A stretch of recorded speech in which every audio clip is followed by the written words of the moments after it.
We're not here to praise the church. We're here to praise the God of the church. Jesus said, I'll build my church.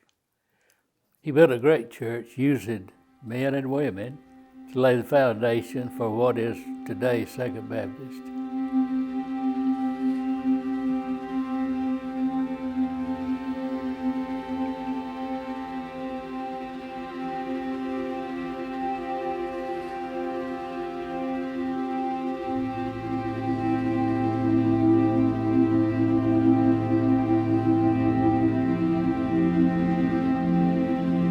Well, I was very young. I was 10, I think.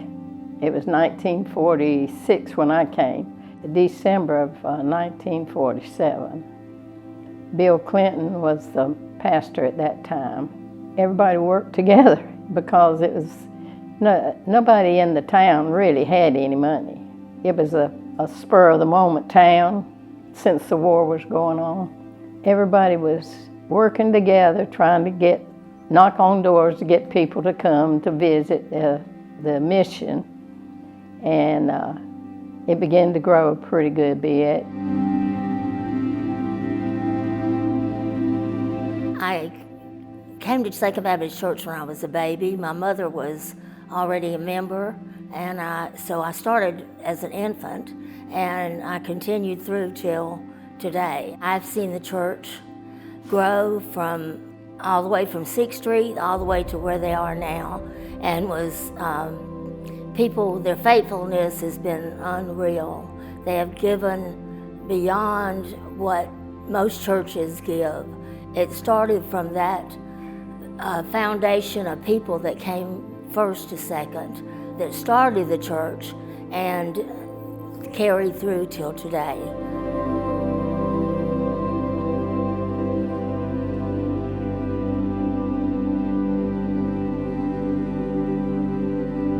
I do remember when we were trying to build the building on 6th Street, the property was given to us by a local businessman in town. But you know, we were all working together. I came to Second Baptist in 1956, and when I came to Second Baptist, I heard preaching like I never heard it before with Vernon Brown and Brother Rastus Salter. And Brother Rastus, he was my mentor and my friend. I know when I came to Second Baptist, I was lost, and that's where I found Jesus. That's where I was saved in Second Baptist, and Second Baptist has always been my second family. I have been at Second since I was a little girl, and I was raised from 6th Street all the way over to Sandy Run in the old sanctuary with the red carpet, and got married in that sanctuary.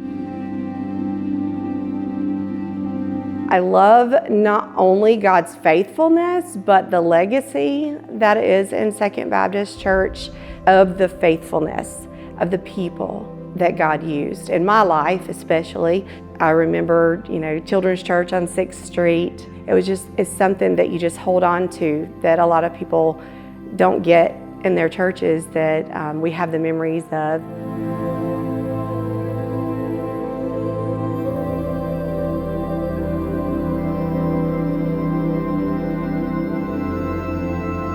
When I come along in 1954, it was going, and in fact, in the early 50s, we had as many as 1,000 in Sunday school.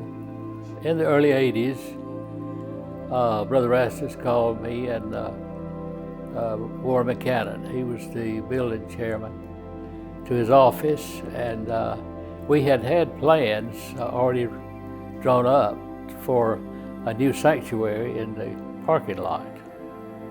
And he kind of shocked us. He said, "What do you think about relocating?" We hadn't approached that, never even considered that.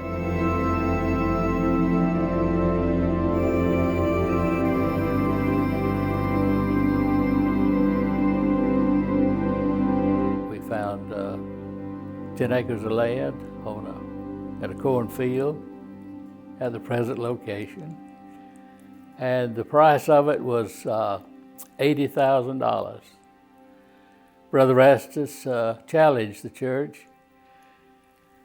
to raise that money in 40 days. In 40 days, we had 87,000.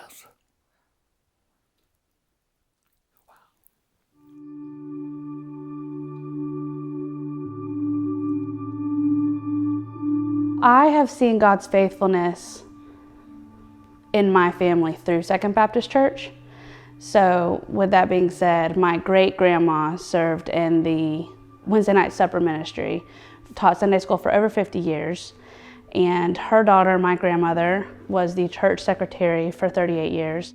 And my mother has been in the youth ministry for over 20 years, and now myself serving in the youth ministry and the children's ministry.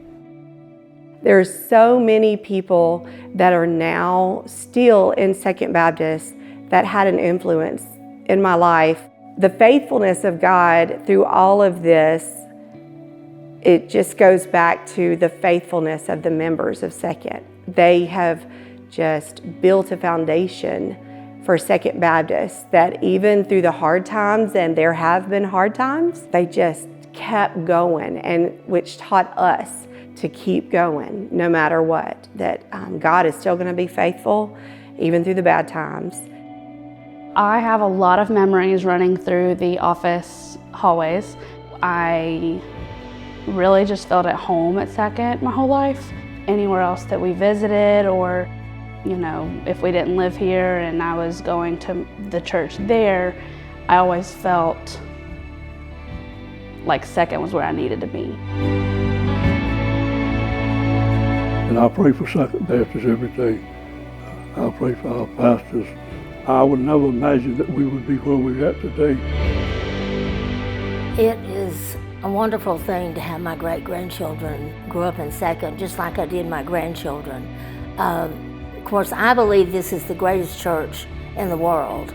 And to me, it is ministers to every age group.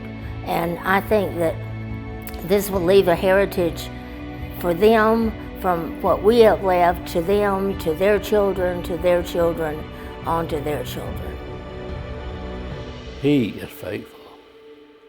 And what he needs is faithful men and women of all generations to get on board, put their shoulder to the work, and get her done.